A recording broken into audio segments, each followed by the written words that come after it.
Howdy there, friends, family, adversaries, ladies, gentlemen, and non-binary folks. Welcome to the show. I'm your host, Riley Constantine, aka Biological Riley, and today we are talking about the zombie genre and how it fits into the current coronavirus pandemic. It should be a good one, and with that, on to the video. Zombie apocalypse movies, video games, and TV shows are hitting too close to home for many people. In the wake of how the coronavirus is ravaging the world, the seemingly outlandish concept of an undead infection plaguing society feels all too real. While gory action horror films, games, and TV shows featuring the undead like The Walking Dead or Resident Evil might seem far removed from reality in normal times, zombies and their thematic physical representation of a monstrous viral disease has become all too relatable ever since the coronavirus forced us to drastically alter our lives. Many trappings of the genre, like living within quarantine or the desolate, empty streets, have become thematically relevant to modern life. And for some people, watching zombie films like 28 Days Later or playing a game like The Last of Us brings an uncomfortable attention to the ways the coronavirus has changed our real world for the worse. Speaking for myself, I didn't know how I felt about the zombie genre amid the coronavirus outbreak until recently. After my disappointment with The Last of Us Part 2's delay and my enjoyment of the recently released Resident Evil 3, I've come to the realization that I really can't get enough new zombie shows, movies, or games right now. Despite the coronavirus being an omnipresent threat, I feel an odd sense of comfort with zombie fiction, even though it feels so relatable. Even though the coronavirus stresses me to no end, I still love stories about the zombie apocalypse. The reason behind my current enjoyment of the zombie genre takes a bit of explaining, but before we do that,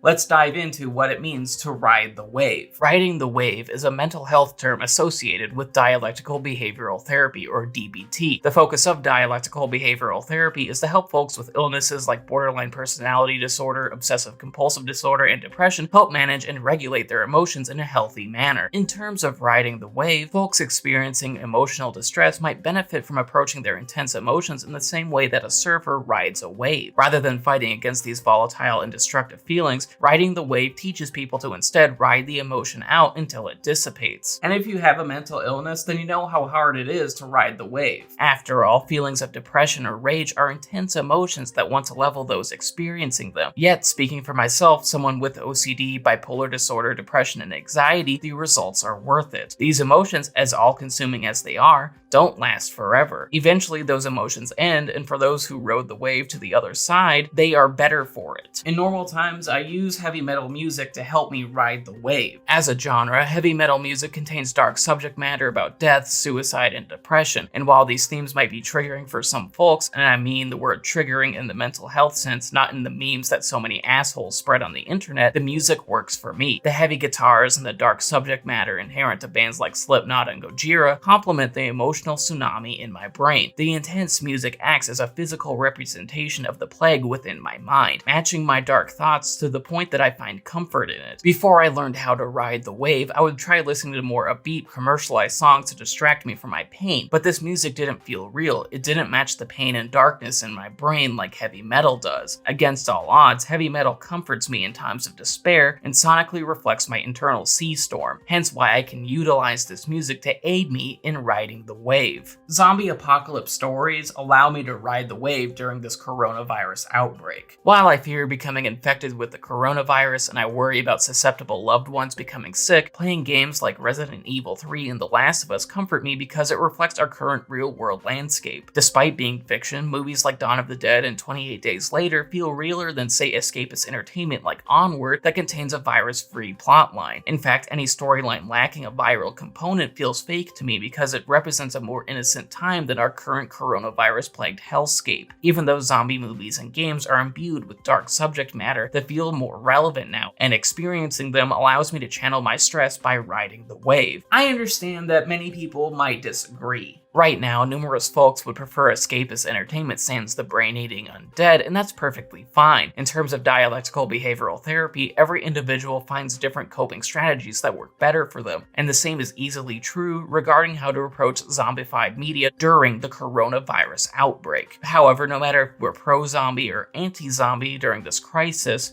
we all have to find our own way to ride the wave. And with that, that was the video. I hope you enjoyed it. Please leave a like rating and subscribe to my channel. Leave a comment telling me what you think about the zombie genre during the coronavirus outbreak. Also, feel free to contribute to my Patreon. Every dollar helps keeping the show going and improving it. And speaking of Patreon, I just want to thank my high tier patrons, Slasher Vales, Mom, and Miles Nelson.